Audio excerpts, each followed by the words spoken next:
ก็ขอยกมือ10 นิ้วกราบนอบน้อมอย่างพระติรัตนแก้วเจ้าตั้ง3 ประการอันมีพระพุทธเจ้าพระสัทธรรมเจ้าพระสังฆเจ้าอันเป็นสรณะที่เปิ่งที่เคารพนับถืออันสูงสุดในชีวิตกราบคารวะแตบไตไวยสาปารมีธรรมพระมหาเถรานุเถระเจ้าคณะพระสังฆาธิการภิกขุสงฆ์องค์เนนจุตนจุองค์โดยความเคารพขอเจริญสุขเจริญปรญาติโยมศรัทธาสาธุชนพุทธบริษัทติ่นจองห้องวัดจุหนุ่มเท่าใจยิงขอน้อมต้อนรับทุกท่านเข้าสู่รายการมรดกธรรมกำเมืองและสารธรรมกำเมืองทางสถานีวิทยุกระจายเสียงพระพุทธศาสนาแห่งชาติและสังคมคลื่นเพื่อการศึกษาพระพุทธศาสนาและวัฒนธรรมคลื่นพระพุทธศาสนาและจริยธรรมส่งสัญญาณออกอากาศทางสถานีวิทยุกระจายเสียงวัดฝ่ายหินตำบลสุเทพอำเภอเมืองเชียงใหม่จังหวัดเชียงใหม่ในเมตตาท่านเจ้าอาจารย์พระครูสมุวิสุวัตรวรกิโจท่านเจ้าอาวาสวัดฝ่ายหินผู้อำนวยการและผู้ควบคุมเทคนิคการกระจายเสียงของสถานีวิทยุวัดฝ่ายหินส่งสัญญาณออกอากาศทางคลื่นความถี่ FM 104.50 เมกะเฮิรตซ์สถานีวิทยุคลื่นพระพุทธศาสนาและจริยธรรมในความอุปถัมภ์ของมูลนิธิพระบรมธาตุเจ้าดอยสุเทพในเมตตาพ่อครูวรบนามวงพรหมท่านผู้อำนวยการสถานีท่านเจ้าอาจารย์พระมหาประสิทธิ์ผู้ควบคุมเทคนิคดูแลการกระจายเสียงส่งสัญญาณออกอากาศทางคลื่นความถี่ FM 96.0 เมกะเฮิรตซ์ตลอดจนสถานีวิทยุชุมชนต่างๆเสียงต่ำสายห่อกระจายข่าวตามวัดวาอารามต่างๆตามหมู่บ้านต่างๆตีตังท่านเจ้าอาวาสสมปานเจ้าวัดตลอดจนพ่อแก่พ่อแขวนพ่อหลวงพ่อกำนันได้เปิดให้ญาติโยมทั้งหลายได้รับฟังพร้อมกันนี้ก็ขอยกมือ10 นิ้วกราบถวายการต้อนรับและเจริญพรต้อนรับพ่อแม่ครูบาอาจารย์พระสงฆ์องค์เนนและพ่อออกไม่ออกศรัทธานาบุญพุทธศาสนิกชนติ่นจองห้องวัดจุหนุ่มเท่าใจยิงที่ได้เข้ามาติดตามรับชมรับฟังทั้งภาพและเสียงการไลฟ์สดทางหน้าจอ Facebook ไลฟ์ของวัดวังสิงห์คำ Facebook ไลฟ์ของธรรมะภาคเหนือ Facebook ไลฟ์ของวัดฝ่ายหิน Facebook ไลฟ์ของท่านพระครูสมุวิสุวัตรวรกิโจ Facebook ไลฟ์ของญาติธรรมญาติโยมสาธุชนทุกท่านที่กำลังเข้ามานี้แล้วก็ได้ร่วมกันเผยแพร่นำธรรมคำสอนโดยการกดแชร์เสียงธรรมแชร์เสียงบุญแชร์รายการนี้ไปยังกลุ่มเพื่อนของทุกท่านเด้อกราบขอบพระคุณพ่อแม่ครูบาอาจารย์และอนุโมทนาญาติโยมทุกท่านที่ได้ติดตามรับชมรับฟังเป็นกำลังใจกันมาโดยตลอดก็ขอน้อมต้อนรับทุกท่านเด้อตอนนี้ทางหน้าจอ Facebook ไลฟ์ที่กำลังเข้ามาชมกันเจริญพรต้อนรับโยมพิทาจารย์มัคคนายกปุจารพินาศอินสมเตปินหรือว่าอินสม7 สีไวยสาครับสาธุเนอเจริญพรโยมทองคำที่วงคำกับไวยสาเจ้าสาธุเจริญพรโยมสลินทิพย์บุญเลิศกับไวยสาเจ้าสาธุเจริญพรโยมพินันจรันปิยจันทร์โดยซิวสันกระแปง เจริญปอนโยมปี่อัญชลีคำกิติเจริญปอนโยมตู่เนอะโยมสุรัตน์เสาคำเจริญปอนโยมสุภาพขันนาเจริญปอนโยมปี่ชิดชบาแล้วก็หลายๆท่านเนอะกำลังเข้ามาตอนนี้ขออนุโมทนาสาธุแล้วก็ต้อนรับทุกท่านเข้าสู่รายการตัววันนี้เข้ารายการจ้าไปหน่อยเวลาล่วงเลย10 กว่านาทีละก็เพราะเมาทำภารกิจกิจต่างๆบันทึกหั่นบันทึกนี่ตรวจเอกสารอย่างสปะกว่าจะเข้ารายการได้ก็เป็นอย่างมาช้าดีกว่าไม่มาแม่ปันมีงานกำลังรับชมรับฟังอยู่เนอะก็วันนี้อากาศก็อึมครึมเหมือนเดิมคนบอกว่าถึงวันที่ตะไดเขาลืมไปละก็จะมีลมฟ้าลมฝนมีเมฆฟ้าเมฆฝนหรือมีฝนตกแต่ว่านี่มีศาสนกิจวันค่ำตั้งแต่ภาคเจ้า7 โมงไปเปิดร้านกาแฟคือกับโยมที่บ้านนี่แล้วก็ปิกมาฉันที่วัดแต่ว่านี่มันได้จัดรายการสกรรมจะเอาเทปออกแตนค่ะกินฉันขันเจ้าแล้วบากมังงายกับไปงานสืบจตาอุปสมบทสามเณรไม้ตีวัดจังเครื่องเสร็จพิธีฉันเพนเสร็จก็เดินทางต่อไปปุ่นแม่ริมงานทำบุญส่งน้ำพระธาตุวัดดอนใจแม่สาแม่ริมเสร็จจากห้านก็แวะขึ้นไปกราบครูบาเจ้าท่านครูบาเทืองแต่เจอปุณศกรรมปุณไปศาสนกิจปิกขวัตว่า6 โมงแรงพอดี ก็บางวันก็มีภารกิจบางวันก็ทำงานที่วัด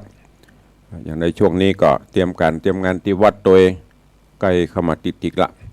เอาแล้วนอกเข้าสู่หัวใจรายการเดี๋ยวก่อนฟังสาระฟังข้อคิดเรื่องราวอย่างก่อนแล้วก็เดี๋ยวใต้รายการก็ถ้ามีเวลาก็มาพบมาปะมาโอมาจ๋า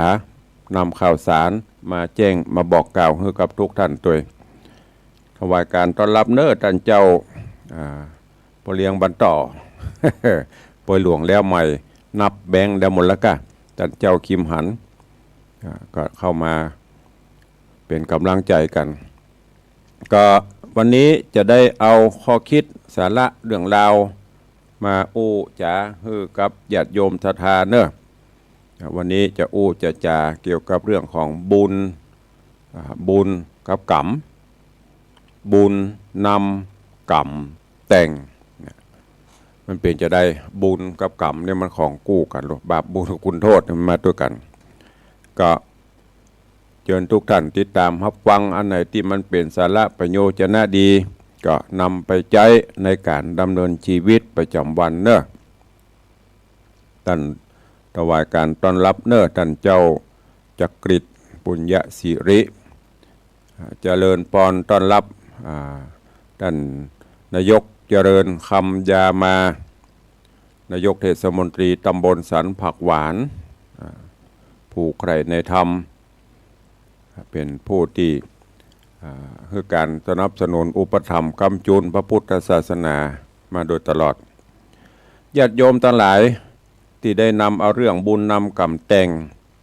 นำเสนอเป็นข้อคิดเตือนจิตเตือนใจในวันนี้อย่างที่บาลีหรือว่าพุทธประสิทธิ์ที่มาในติโลกุตทสูตรโดยเปิดได้กล่าวไว้ว่าปุญญานิปรโรกัสมิงปฏิรัฐาโหนติปานิดังแปลเป็นใจความว่าบุญทั้งหลายย่อมเป็นที่เปิ้งของสัตว์ทั้งหลายในโลกนี้หรือว่าในโลกเบื้องหน้าพอออกไม่ออกศรัทธานาบุญทั้งหลายธรรมดาคนเฮานั้นเพิ่นบอกว่าจะอยู่ในฐานะจะอยู่ในภาวะจะได้ก็ตามจะเป็นเศรษฐีมหาเศรษฐีหรือจะเป็นยาจกวานิพกขอทานจะเป็นคนง่าวจะเป็นคนลวกจะเป็นคนมียศถาบรรดาศักดิ์บ่มียศถาบรรดาศักดิ์จะล่อเราเอาการหรือว่าขี้ริ้วขี้เลก็ตาม เจริญปอนต้อนรับเนอะท่าน พี่อายุธนาจังซอหางดงแม่ครูเหรียญทองจันทีกำลังเข้ามาเจริญปอนเนอะก็จะเป็นอะไรอย่างก็ตามทุกสรรพสิ่งหรือว่าทุกชีวิตที่มีชีวิตหรือว่าเกิดมาบนโลกใบนี้ก็ย่อมที่จะต้องเตวย่อมที่จะต้องเดินตามวิถีชีวิตที่แบ่งไว้3 อย่างตัวกันนั่นก็คือเริ่มตั้งแต่ชาติหรือจาติการเกิดแล้วก็ชรา จากนั้นก็มรณะอันเนี้ยเหมือนกู้คนนะกู้สรรพสิ่งในที่สุดก็อย่างที่ผมบอกเริ่มกันตั้งแต่ตัวน้อยๆเป็นหนุ่มแล้วก็เป็นสาวขึ้นใหญ่จากนั้นแล้วก็จะรีบเล็กเหี่ยวแห้งร่วงโรยลงไปนี่คือกฎธรรมดาเปิ้นเปรียบไว้ว่าดอกไม้เต่งตูมเมื่อตอนเจ้าเบ่งบานในตอนกลางวันแล้วก็เหี่ยวแห้งในตอนแมลง ทุกสิ่งมันเป็นอนิจจังบ่เที่ยงแท้แน่นอนเจริญปอนต้อนรับพี่หมอมัฒนามพันเนอร์มันบ่เที่ยงแท้มันบ่แน่นอนมันบ่จีรังยั่งยืนเป็นวัฏจักรสรรพสิ่งในโลกเนี่ยมีอุบัติขึ้นมีเจริญมีเสื่อมสลายไปในที่สุดเปรียบจะดุจธรรมชาติก็เช่นเดียวกันบอกว่าจะเป็นเล็กบอกว่าจะเป็นภูเขาหินกล้าบอกว่าจะเป็นต้นไม้บอกว่าจะเป็นเครื่องยนต์กลไกต่างๆบรรจองห่อเฮือนทรัพย์ประสิ่งสรรพสัตว์รวมที่เป็นห้องว่าสังขารทั้งที่เป็นสังขารที่มีจิตใจครองมีวิญญาณครองทั้งที่มีจิตใจบ่มีวิญญาณครองก็ทนอยู่บ่ได้เช่นเดียวกันดังมีข้าวมีกรอนบ้านเฮาเปิ้นกล่าวพรรณนาไว้ว่ารูปกายเฮานั้นเป็นอนิจจังเอาหยังมากังมัดไว้บ่มั่นบอกว่าหินผาเล็กยืนอื่นอันย่อมปุปังก้นก้านพระอาทิตย์พระจันทร์ยังหูเหี่ยวม้านเมื่อเหมยหมอกกุ้มหม่องมัวอันนี้เป็นไปตามสภาวะอย่างอีกญาติโยมท่านทั้งหลายจะได้ก็ตามการที่เมื่อมีบุคคลอันเป็นที่ฮักบุคคลที่เฮาเคารพนับถือได้จากได้ตายไปก็เป็นการแสดงคุณ หรือว่าเป็นการแสดงออกถึงคุณธรรมที่เฮาท่านทั้งหลายผู้อยู่เบื้องหลังได้ทำบุญสุนทานหื้อดังที่ได้กล่าวมาแล้วว่ามนุษย์หรือสิ่งมีชีวิตต่างๆที่เกิดมาในโลกนี้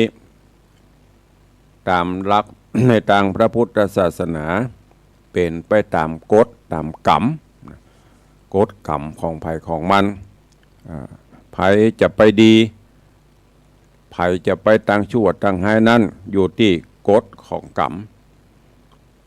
อยู่ที่ผลกรรมของบุคคลแต่ละคนที่ได้กระทำไว้ได้สร้างได้สมไว้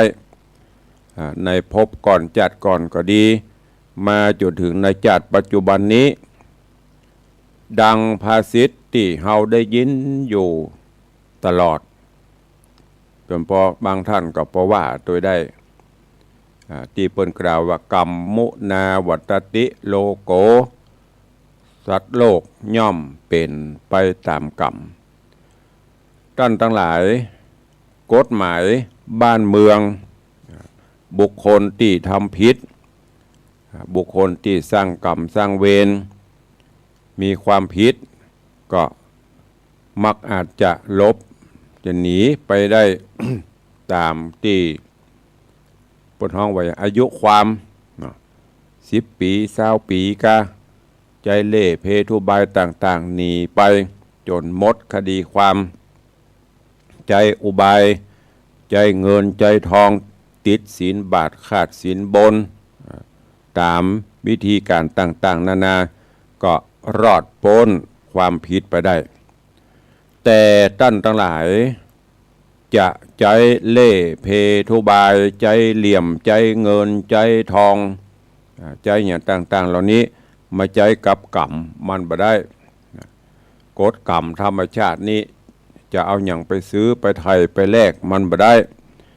เพราะว่าบ่มีเวลาบ่มีการกำหนดหมดอายุความมันจะติดตามตนตัวเข้าไปข้ามภพข้ามจัดเนอะนอกจากประวัติกรรมนั้นๆ ได้อโหสิกรรมเฮือเก่กันและกันแล้วแต่ก็ยังต้องกลับตัวกลับกายกลับใจโดย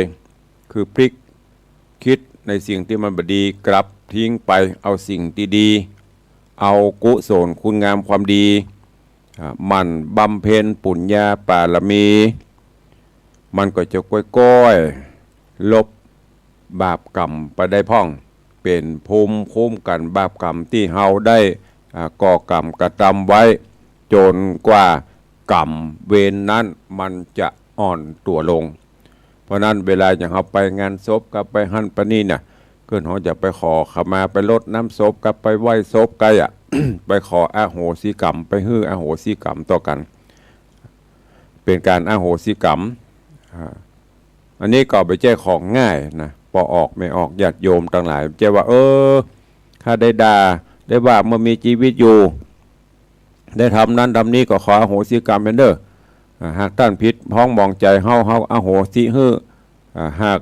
เฮาผิดพ้องมองใจท่านก็อโหสิมันจะง่ายๆนะมันต้องมีองค์ประกอบถ้าตามหลักในทางพระพุทธศาสนาแล้วมันบอกว่าเมื่อได้บำเพ็ญเพียรก่อนบำเพ็ญเพียรมีการรักษาหือตานมีการรักษาศีลมีการเจริญเมตตาภาวนาสมาธิปัญญาจนสามารถลดละตัดอาสวะกิเลสได้หมดสำเร็จเป็นพระอรหันต์ที่บรรลุมรรคผลถึงพระนิพพานที่จะบ่ต้องมาเวียนว่ายตายเกิดในวัฏสงสารแถม กรรมนั้นจึงจะหมดจะสิ้นพ่อแม่สถานบุญทั้งหลายกรรมเป็นเรื่องที่มีความสุขุมลึกซึ้งนักผู้ที่มีญาณวิเศษตอนนั้นที่จะเข้าใจที่จะหันแจ้งหันชัดอย่างปุถุชนคนธรรมดาอย่างเฮานี้ยังเข้าใจกันผิวเผินอยู่เพราะนั้น ก็ให้หลีกเลี่ยงผ่อนคลายด้วยการทำกรรมดีเนอะสร้างคุณูปการสร้างคุณงามความดีหลีกหนีกรรมชั่วเฮาก็จะเป็นผู้ที่พ้นกรรมพ้นเวรได้เฮาเป็นเจ้าพุทธก็ฮือท่านทั้งหลายพุทธศาสนิกชนเฮาเจ้าข้าทั้งหลายได้เชื่ออย่างสนิทจิตใจว่ากรรมดีย่อมฮือผลดีกรรมชั่วย่อมฮือผลชั่วนะเนี่ยดีมันต้องได้ดีอย่างที่ว่าทำดีได้ดีทำชั่วได้ชั่วจะไปเปลี่ยนกรรมแผงกรรมเข้าตัวนะทำดีได้ดีนั่นมีที่ไหนทำชั่วได้ดีนั่นมีถมไปอันนี้พอแผงเข้าตัวถามว่าเขาทำชั่วได้ดีนั้นมีแต่ก็มีแต่มันดีบ่เหมือนนะอย่างไปกดไปโกงไปจ่ออย่างเปิ้นไปจุไปไล่เปิ้นจนได้ดีได้ดีร่ำรวยมาสุดท้ายมันก็เหมือนหายนะเข้ามาถามมาเตือนอย่างที่เขาได้หู้ได้หันกันเนี้ยไปจ่อโกงอย่างเปิ้นกาเป็นนั่นช่อลาดบังหลวงอย่างกาถ้ากรรมมันเต้นมาถึงสุดท้ายก็ต้องรับกรรมนั่นไปเพราะฉะนั้น ฮือกึดฮือเข้าใจว่ากรรมคืออะไรอย่างกรรมก็คือความคิดมีจิตเจตนาที่จะเจาะจงลงมือกระทำลงไปต่างกายที่เราได้ยินครูพ่อแม่ครูบาอาจารย์นะเปิ้นเอามาโอ้มาบอกนะต่างกายห้องว่ากายกรรมมีการไปเนี่ยอย่างชกจริงบิ่งเล่าใจกายและประทำเนี่ยถ้าต่างวาจาก็คือต่างกรรมอู้กรรมจ่าเนี่ยจุหลายหลอกลวงเปิ้นอู้อย่างแปลงเปิ้นห้องอย่างจุให้เปิ้นตกเบี้ยเสียของอู้ให้เปิ้นจนตายใจเสียเข้าเสียของอันนี้ห้องว่าวจีกรรมหรือวจีกรรมตั้งใจจิตใจคิดอกุศลกับเปิ้นผูกขาดพยาบาทเปิ้นห้องว่าเป็นมโนกรรมบางเตือนเนี่ยกึดในใจปะแต่บอกออกทางปากนะใจคิดไปในทางที่ไม่ดีต่อผู้อื่นเพราะว่าตังเป็นมโนกรรมถ้าตังเขาทำ3อย่างเนี่ยตั้งกายตั้งวาจาตั้งใจถ้าเป็นฝ่ายตั้งชั่วคือคิดบดีคิดอกุศลต่างๆเพราะว่าอกุศลกรรมถ้าเป็นฝ่ายที่คุณงามความดีมีจิตใจเพื่อแผ่อารีโอ้ม่วนจาหวานมุนี่หรือตั้งกายก็ช่วยสงเคราะห์อนุเคราะห์เปิ้นในสิ่งที่ดีที่งามนี่เพราะว่ากุศลกรรมญาติโยมทั้งหลายกรรมนั่นแหละกรรมมันจะจำแนกให้มนุษย์จำแนกให้สัตว์ให้ดีให้เลวให้ชั่วความเป็นอยู่ต่างกันมั่งมีสีสุขก็มีทุกข์ยากก็มีอายุสั้นก็มีอายุยืนก็มีรูปร่างผิวพรรณวรรณะหล่อเหลาเอากันเหมือนเทพพบุตรเทพพดาก็มีรูปร่างอัปลักษณ์รูปร่างผิวพรรณวรรณะมดยศสดใสก็มีเป็นคนง่าวก็มีเป็นคนลวกคนฉลาดก็มีเนี่ยอันนี้เพราะว่าเป็นไปตามกรรมหรือกรรมของเขาคือกรรมที่ได้กระทำไว้ที่ทำไว้ก่อนเป็นไปตามอำนาจของกรรมมีภัยจะหลีกเลี่ยงมีภัยจะขอไทยซื้อได้ เป็นว่ากรรมเปรียบเสมือนเม็ดพันธุ์พืชพักอย่างเฮาหว่านผักกาดก็ต้องได้ผักกาดปลูกบกเตศก็ต้องได้บกเตศเจปลูกผักกาดจะกลายเป็นผักคะน้าก็หาไม่ปลูกบกเตศจะกลายเป็นทุเรียนก็หาไม่ปลูกอันใดก็ได้กินอันนั้นได้อันนั้นปลูกถั่วปลูกงาก็เป็นถั่วเป็นงา ปลูกอันอย่างลงไปก็ย่อมได้ผลเช่นนั้นมันบักรับบักกายไปเป็นอย่างอื่นแน่นอนการทำกรรมดีทำกรรมชั่วก็เช่นเดียวกันนี่ภาษิตเปิ้นรับรองว่ายาที่สังวัพเตพีชังตาที่สังละพเตพลังแปลเป็นใจความว่าหว่านพืชชนิดใดย่อมได้รับผลชนิดนั้นการทำดีมีหลายขั้นตอนก็ต้องพร้อมด้วยองค์ประกอบหลายอย่างเขาจะเนี่ยให้ใส่หน้าก็เหมือนกันหรือปลูกผักปลูกมันก็ต้องมีความพร้อมเตรียมสถานที่เตรียมดินเตรียมปุ๋ยจากนั้นก็ดูแลสิ่งที่เราปลูกไปมันถึงจะดีขึ้นสร้างบุญกุศลเหมือนกันก็ต้องมีความอดทนมีความเพียรมีสติมีปัญญามีเวลาโอกาสคนที่จะเป็นเจ้าเป็นนายก็ดียกตัวอย่างเช่นว่าจะเป็นนายอำเภอจะเป็นผู้ว่าราชการด้านเหล่านี้ท่านสาธุชนทั้งหลายกว่าที่จะได้มีชื่อมีเสียงมีเกียรติยศเปิ้นก็ต้องสร้างกรรมดี มาหลายขั้นตอนนับตั้งแต่เป็นละอ่อนตั้งอกตั้งใจเป็นละอ่อนที่ดีเป็นเด็กดีเป็นลูกที่ดีมีคุณภาพมีคุณธรรมเชื่อถ้อยฟังคำพ่อแม่ครูบาอาจารย์ได้อบรมพร่ำสอนมาเป็นคนนี่แหละคุณเข้าโรงเรียนตั้งแต่ชั้นอนุบาลมาจนถึงประถมไปจนถึงมัธยมเข้ามหาวิทยาลัยเป็นคนที่มีความประพฤติดีเรียนเก่งมีคุณธรรมขยันหมั่นเพียรศึกษาหาความรู้เชื่อฟังครูบาอาจารย์แนะนำพร่ำสอนบ่ประพฤติปฏิบัติในทางที่เสื่อมที่เสียตั้งใจเวลาทำกรรมดีแสวงหาความรู้เป็นเวลาเมินประมาณพุ่น15 ปี20 ปีพุ่นเป็นอย่างน้อยนะจบการศึกษามาก็ต้องไปเป็นเสมียนไปเป็นปลัดอำเภอไต่เต้าขึ้นมาเป็นนายอำเภอเป็นปลัดจังหวัดเป็นผู้ว่าราชการจังหวัดเนี่ยต้องมีความอุตสาหะวิริยะความเพียรสร้างกรรมดีหลาย10 ปี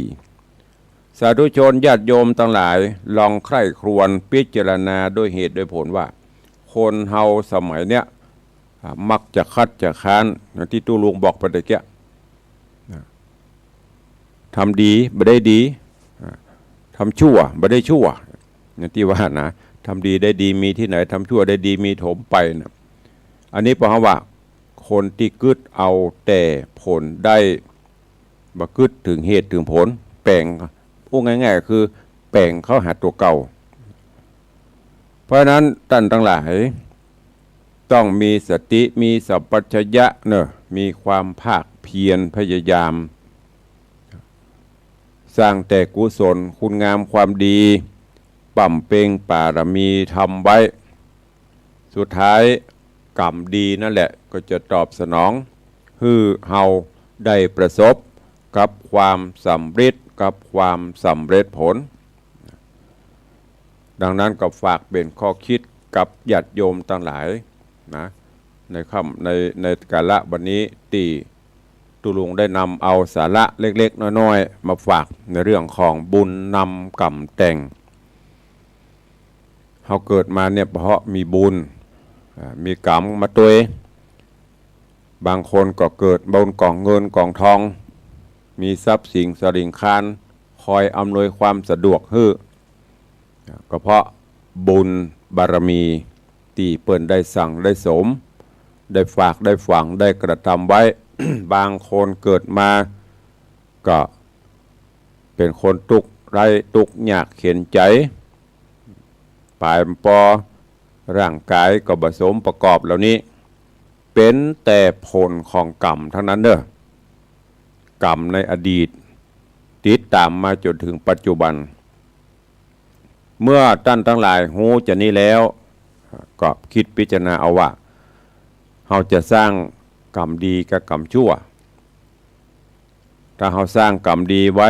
ทำไว้ปัจจุบันนี้อนาคตการเมื่อสิ้นบุญจากโลกนี้ไปสู่โลกหน้าบุญกุศลคุณงามความดีก็จะต้วยเราไปส่งยูเราไปหากแม้นบุญนำปาวาสนาถึงทงอนาคตการได้ปิกได้กลับมาเกิดเป็นมนุษย์ดังความปรารถนาบุญเหล่านั้นก็จะส่งยุหรือว่าติดตามตนตัวเข้ามา ตึงจัดในอนาคตการแต่ถ้าเราสร้างแต่กรรมสร้างแต่บาปอกุศลบักกินบักตานบักสร้างบุญกุศลไว้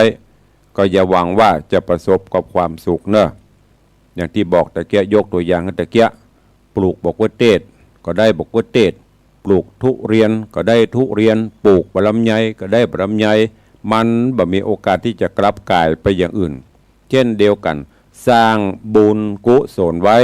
บุญกุศลนั้นไซก็ติดตามตนตัวเฮาไปทุกภพทุกชาติ แต่ถ้าสร้างกรรมวิบากไว้กรรมนั้นก็ตัวเฮาไปอย่างที่ตุลุงเคยแนะนำบอกนะเหมือนอย่างทรัพย์สินสดิ่งขั้นสมบัติพัสถานนั่นน่ะเพราะว่าจะเป็นให้หน้าป่าตางถ้าเฮายังบ่โอนหรือไผบ่มอบกรรมสิทธิ์หรือไผก็เป็นของเฮาอยู่ตลอดนะ ถึงแม้เขาจะตายไปแล้วนะลูกหลานตานเต้าก็ต้องไปปนห้องตั้งผู้จัดการมรดกต้องไปฟ้องไปร้องก่อนนะเหมือนเดียวกันเนี่ยบุญกุศลดังนั้นแล้วฝากฝังไว้กับปออกไม่ออกญาติโยมศรัทธาเนอะเกิดมาในจัดนี้พบนี้คือสร้างแต่กุศลคุณงามความดีไปเสียสละประโยชน์ส่วนตนเพื่อประโยชน์ส่วนรวมนำธรรมะมาประพฤติปฏิบัติใจในชีวิตประจำวันปลดโปร่งปล่อยวางพ่องจะไปแบกลำไปก็บดีคิดพิจารณาเอาเหตุเอาผลและก็น้อมนำเอาหลักธรรมคำสอนของพระพุทธองค์มีการหืดตานรักษาศีลจำเริญเมตตาภาวนาไปเนอะแล้วก็ตรองเอาคนเดียวแม้อย่างเราไปวัดก็เช่นเดียวกันอย่างที่ตุลุงเคยบอกนะไปวัดอย่างวัดจิตวัดใจวัดในขีดบุญกุศลเฮา ว่าในรอบวันได้สร้างบุญนักก่อบาปนักก่อกับไปจังไปวัดเอาคนเดียวเถอะมีไผวัดหรือไผได้เพราะสิ่งเหล่านี้รู้ได้แก่ใจทำอันใดไว้ทำอันใดไปเฮาหูถึงแม้ไม่มีใครรู้แต่ตัวเองรู้จิตใจเฮาหูดังนั้นก็ฝากเป็นข้อคิด เตือนจิตเตือนใจกับสาธุชนญาติโยมทั้งหลายเนอะในช่วงนี้ตุลุงก็คงจะต้องก็คงจะเอาเนี่ยสาระธรรมเล็กๆน้อยๆเนอะมามาจ่ากันไปก่อนมรดกธรรมกับเมืองก็เดียวรอเสาะธรรม แล้วก็จะได้นำมาเทศให้อีพ่ออีแม่ญาติโยม FC ได้รับฟังกันต่อไปเนาะวันนี้เวลาก็ล่วงเลยโวยนักเกแป๊บเดียวก็เดี๋ยวจะหมดเวลาแหมะก็ฝาก ธรรมะเล็กๆน้อยๆคือกับอีพ่อแม่สาธุชนญาติโยมเนอะลองคิดพิจารณาว่ามันเป็นเช่นนี้หรือไม่นี่เป็นหลักธรรมคำสอนที่พ่อแม่ครูบาอาจารย์มีพระพุทธเจ้าเป็นต้นได้ชี้แนะชี้นำพร่ำสอนให้เฮาทั้งหลายนำไปคิดพิจารณานำไปใช้ในการดำเนินชีวิตประจำวันกันก็ฝากไว้เนอะเข้าสู่ดังท้ายรายการเนาะก็เดี๋ยวจะได้เปิดหน้าไมค์ตัวได้ได้จ่ากับสาธุชนทุกท่านในตอนนี้ก็เจริญพรต้อนรับเนอะครูบอยแต่ว่าหันเปิดไปบรรเลงจะหลายวัดที่วัดนี่ยังโหดเนอะตอนนี้ยังไม่มีวิตามินนะครูบอยเฮ้ยยังมีเจ้าภาพด้วยก็เดี๋ยวถ้าจะได้ก็จะกริ้งไปบอกเนอะถ้าว่างกันแล้วไปตอนนี้หาวิตามินก่อนบรรเลงส่งน้ำพระธาตุ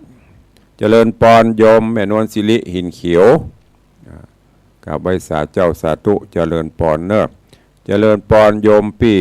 โยมพิสมัยสีเทพธรรมรงค์ใบสาท่านเจ้าพระครูใหม่ท่านอาจารย์พระครูประหลัดนิพนธ์ภูริวัฒโกหรือชื่อใหม่ก็เดี๋ยวจะบอกเนอะ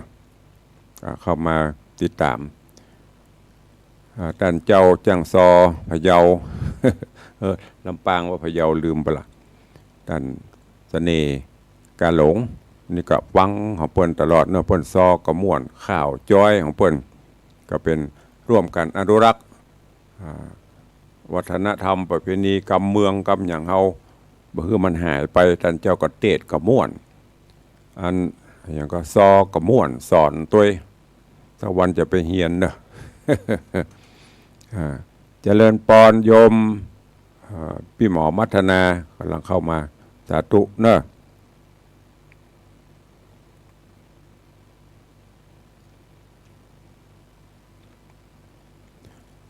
ก็มีข่าวประชาสัมพันธ์ให้ญาติโยมต่างหลายเนอะ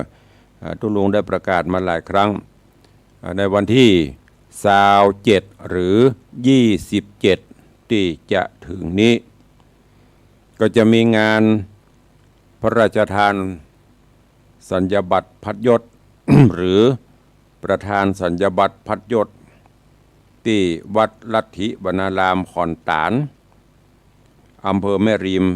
จังหวัดเชียงใหม่เนอะในวันที่27 ที่จะถึงนี้ก็จะมีเจ้าคณะพระสังฆาธิการทั่วสังฆมณฑลหนเหนือ17-18 จังหวัดหนเหนือเขาเนี่ยตั้งแต่นครสวรรค์เป็นต้นมา ก็จะได้เดินทางมารับพระราชทานสมณศักดิ์สัญญบัตรพัดยศ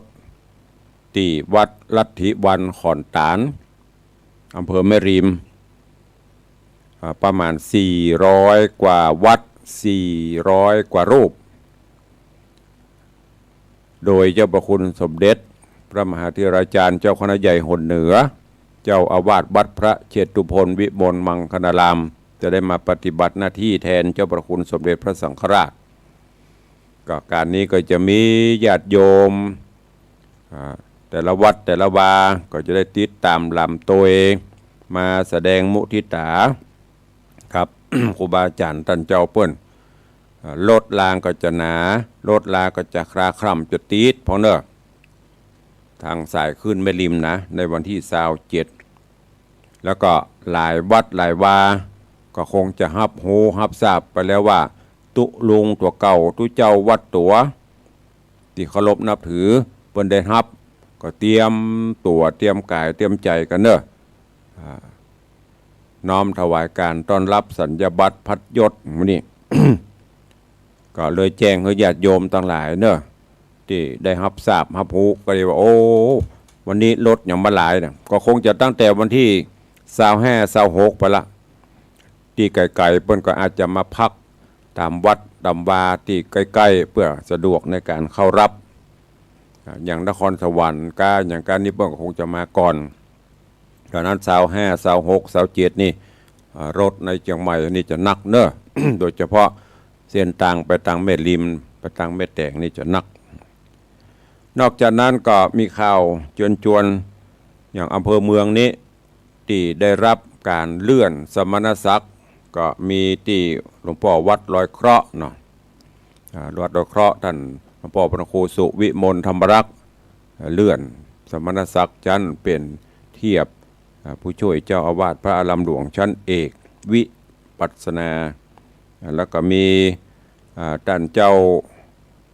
พระครูปรีชานิภากรเจ้าคณะตำบลฟ้าห้ามก็เลื่อนขึ้นเป็นเจ้าคณะตำบลชั้นเอก ก็มีท่านเจ้าพระครูพัฒนาธิมุตเจ้าอาวาสวัดอุปคุตก็ขึ้นไปเป็นเจ้าคณะตำบลชั้นเอกหรือเทียบนี่เนี่ยไม่แน่ใจเนอะเพราะเลยไม่ได้อ่านพอแต่ว่าเพิ่นได้เลื่อนส่วนที่ตั้งใหม่ก็จะมีวัดป่าแดดตำบลป่าแดดอำเภอเมืองเชียงใหม่ท่านพระครูปลัดนันทวัฒน์ได้รับแต่งตั้งเป็นพระครูใหม่เป็นพระครูภาวนาวชิรธรรมวิปัสสนาชั้นเทียบเจ้าคณะอำเภอชั้นพิเศษฝ่ายวิปัสสนาแล้วก็มีท่านเจ้าธรรมหาดลพานวัดแสนฝางแล้วก็มีวัดแสนฝางนี่ขึ้นเป็นพระครูใหม่สัญญบัตรเทียบผู้ช่วยเจ้าอาวาสพระอารามหลวง ชั้นพิเศษกับวัดชั้นเอกเนี่ยจำไม่ได้เหมือนกันแล้วก็มีวัดพวกเปียก็ได้รับการตั้งใหม่อันนี้เฉพาะของอำเภอเมืองเนอะส่วนอำเภออื่นๆประกอบวัดอำเภอละ2 รูปพ่อง3 รูปพ่อง1 รูปพ่อง ข้อมูลมันมีแต่มันนักแล้วก็ที่อำเภอสารปีก็จะมีท่านเจ้าเลขานุการเจ้าคณะอำเภอสารปีวัดประเดือใกล้ๆวังสิงห์คำนี่นะท่านเจ้าอาจารย์พระครูปลัดนิพนธ์ภูริวัฒโกด็อกเตอร์เลขานุการเจ้าคณะอำเภอสารปี ก็ได้รับพระราชทานโปรดเกล้าตั้งสมณศักดิ์ใหม่เป็นพระครูวิมลภูริพัฒน์พระครูวิมลภูริพัฒน์ก็เชิญชวนทุกท่านเนอะไปร่วมกันถวายการต้อนรับที่วัดก็จะมีพิธีต้อนรับที่วัดประเดือในวันที่28วันที่28เนอะวันที่28เวลา 5 โมงแมลงก็จะแห่เข้าวัดนะ อันนี้ท่านเจ้าฝากประชาสัมพันธ์เนอะเชิญชวนทุกท่านตัวแล้วก็มีหลวงพ่อรองเจ้าคณะอำเภอทั้ง2 รูปมีวัดจังเครึ่งท่านพระครูปริยัติกิจมงคลวัดบวกครกเหนือท่านพระครูหลวงพ่อพระครูประภัสสรการนี่ก็เลื่อนสมณศักดิ์เป็นเทียบเจ้าคณะอำเภอชั้นเอกก็จะมีพิธีต้อนรับโดยทั่วกันอันนี้ก็นำมาประชาสัมพันธ์ให้กับญาติโยมทั้งหลายเนอะที่หลักๆก็คือวันที่27ตีวัดพนอนขอนตานอำเภอแม่ริมจะคราคร่ำไปด้วยเจ้าคณะพระสังฆาธิการปออกไม่ออกศรัทธาอุบาสกอุบาสิกากันก็ไปร่วมพิธีด้วยกันได้เนอะเข้ามาหาที่วัดวังสิงคำตำบลประแดดอำเภอเมืองจังหวัดเชียงใหม่ตัวหลวงได้ประกาศประชาสัมพันธ์ไปถึงวันเนอะนั่นก็คืองานทำบุญประเพณีส่งน้ำพระธาตุของวัดประจำปี 2568 แล้วก็งานใส่ขันดอก108ปูจากุลหลวงกุลพระพุทธพระธรรมพระสงฆ์รวม108นอกจากนั้นก็จะมีงานมีพิธีวิการทำบุญถวายทานต้นเงินต้นปัจจัยเพื่อสมทบทุนในการก่อสร้างกุฏิสงฆ์โฮงหลวงของวัดที่กำลังดำเนินการก่อสร้างอยู่ในขณะนี้ขอน้อมเอิญเจิญจวนญาติโยมสาธุชนทุกท่านเนอะได้มาร่วมบุญกุศลด้วยกันมาใส่ขันดอกมาส่งน้ำพระธาตุถวายทานต้นเงินด้วยกัน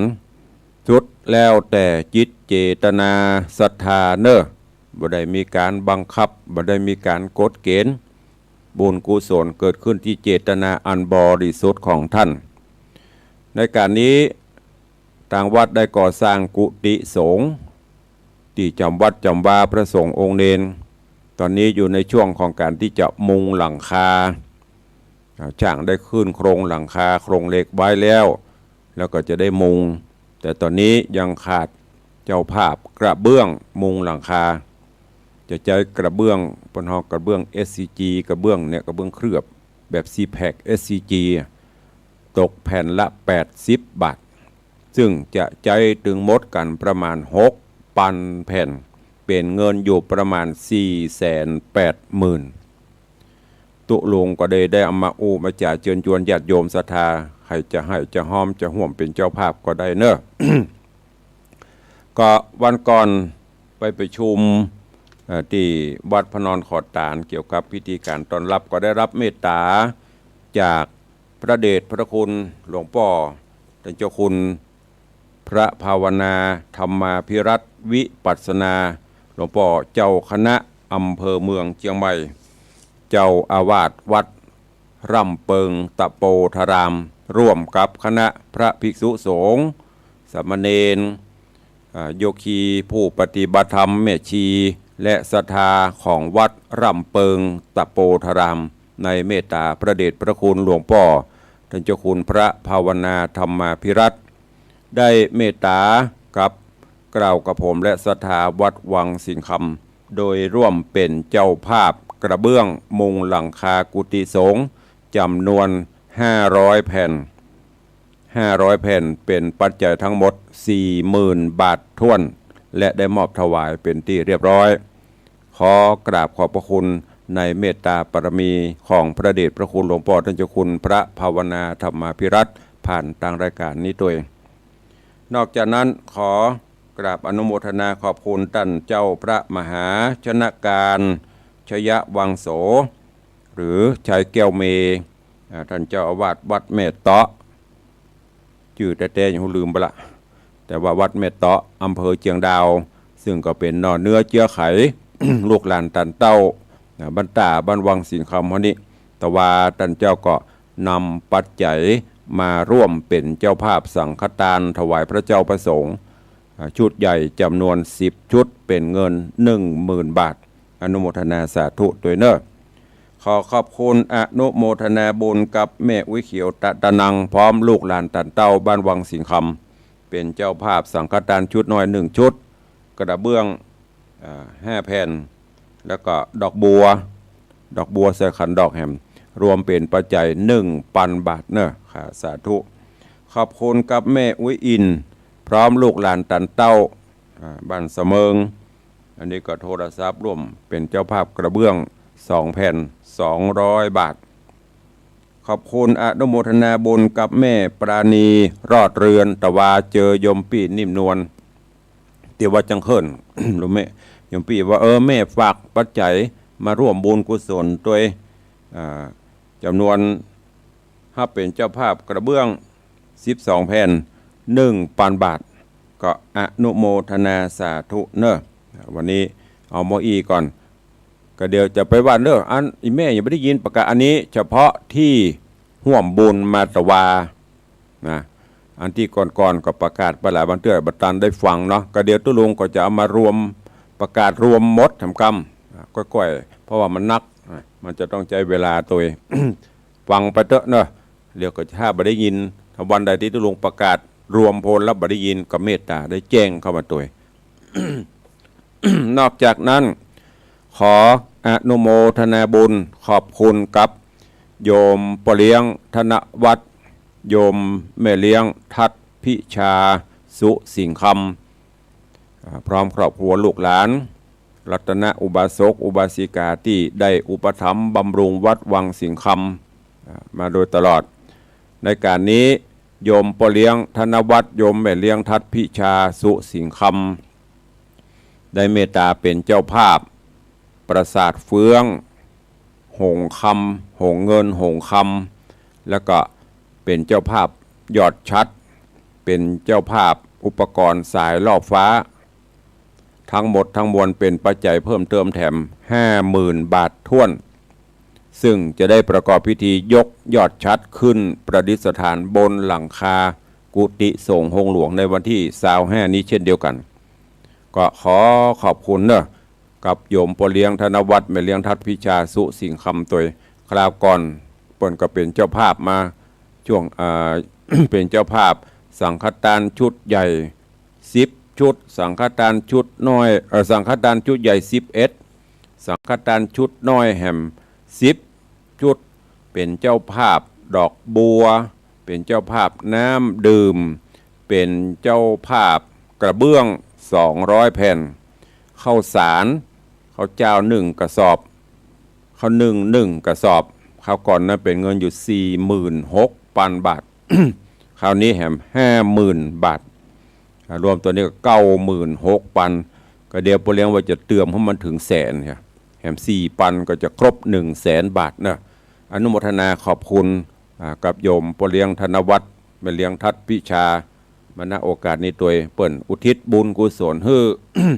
พิตามันดาพ่อแม่เกาเงาอันมีโยมพ่ออุ้ยหม่อนสิงคำแม่อุ้ยหม่อนสุใจแก้วตลอดจนพ่ออุ้ยแม่หม่อนยติบงษาตระกูลงุนเงาของเปิ้นตึงของแม่ตระกูลฝ่ายตังแม่เลี้ยงทัดพิชาตัวเนอะประชาสัมพันธ์คือ เตปาอาหักสิ่งศักดิ์สิทธิ์ได้หับหูหับสับตัวเข้าสู่โหมดตารายการใครจะอู้ใครจะเอ่ยกับตุลุงเนอะเข้ามาได้0817836540 โยมบอกว่าตุลุงประกาศเบอร์โทรกำเดียว จำไม่ได้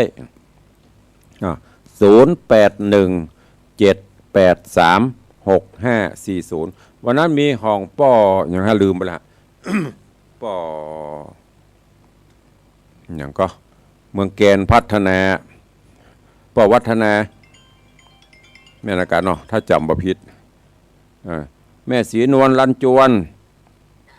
ว่าใดสาธุเนอะอนุโมทนาบุญโยนมากี่หมื่น40,000 สาธุขอบคุณนะแม่ปจอยม่วนซอม่วนเนาะนั่นสาธุเนอะบุญรักษาขอบคุณโยมแม่ศรีนวลลันจวนเปิ้นร่วมบุญกุศลมาคราวก่อน เจริญพรโยมแม่อำไพ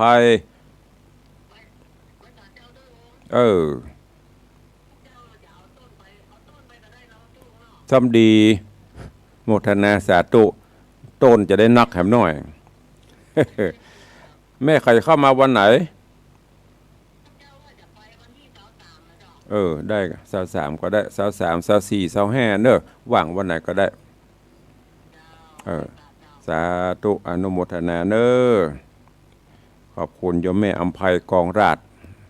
นี่โยมแม่เปิ้นก็รวบเป็นเจ้าภาพสังฆทานตัวก็จะติดตามเรื่องกระเบื้องตัวจะแปลงต้นมาซ้ำดีเนอะแม่เนอะอนุรักษ์รักษาอย่างวัดนี่ก็แปลงต้นแจกสถานบุญหลังคาละต้นละต้นละต้นอันพูดถึงเรื่องทำบุญเนาะห้องคือมันง่ายก็ง่ายเกินนะง่ายจนฮีดหอยเฮามันจะหายตุลุงก็เลยให้คนเฒ่าคนแก่ไปช่วยกันแปลงต้นคาไม่เหี่ยวบริการพร้อมเอาไปปักก็ได้ก็เดี๋ยวใส่ซองมาเหรอมันง่ายก็ง่ายเกินแล้วฮีดประเพณีลูกหลานเฮามันจะบ่หานละสวยดอกมันก็บ่ฮู้จักแปลงก็บ่จ้างรักษาไว้พองเด้อจะไปเอาง่ายเกินไปอันเนี้ยสำคัญ ยอดพระเจ้าแต่อันเนี้ยสตางค์ใส่ซองน้ำลายเข้าหูดแม่เพียก็จอมตู้จอมหิดมันได้แต่ว่าถ้ามามีเวลาเนอะแบ่งสังฆทานใส่ไปพ่องอันเนี้ยอย่างคนเฒ่าแก่ตุลุงได้ที่ตุลุงเอามาอู้นี่ก็แน่คิดมีแม่อุ้ยมอนเปิ้นนึ่งเปิ้นบอกที่ตุลุงเคยเล่าให้ฟังมีกะสตางค์ตุลุงเวลาไปตกละกำลำบากอยู่กลางป่ากลางดอยโลสตางค์มีเปลอะเต็มกระเป๋าน่ะมันก็มอกใบไม้ ซื้อกินอย่างก็ไม่ได้มันมีอย่างขายมันกลางป่าบนไหนจะเยี่ยใดใครอยากกินน้ำก็ไม่ได้กินใครอยากกินข้าวก็มีกินซื้อไหนก็ไม่ได้มันมีฟังแล้วก็แน่คิดนี่แหละภูมิปัญญาบรรพบุรุษบรรพชนเขาเนอะปะอุยไม่หมดนะป้นแปลงหนทางบดีนะเพราะว่าคติข้อคิดมีตึงเข้าน้ำโภชนะอาหารลูกส้มของบ้านปัจจัยมีพร้อมไปตกละกำกลางป่ากันจะเดือดร้อนโลมันมีในก๋วยละมีในสั่งฮะละเข้าก็มีฮะนะน้ำก็มีฮะนะขนมก็มีฮะนะบางเตี้ยอย่างปนตาลศาสตร์ตันหมอนที่อย่างศาสตร์ก็มีปูนอนสตางก็มีใจฟังแล้วก็น่าคิดนะแต่คนเฮาประเด็นนี่ใส่กระสตางใส่ซองไปถ้าลาดดอกยังมี ก็ฝากไว้เนอะแล้วแต่ทุลุงก็ไม่ได้บังคับนะเอามาอู้ให้ฟังไปได้ก็อย่างที่บอกแต่แกฟังแล้วก็คิดพิจารณาเอา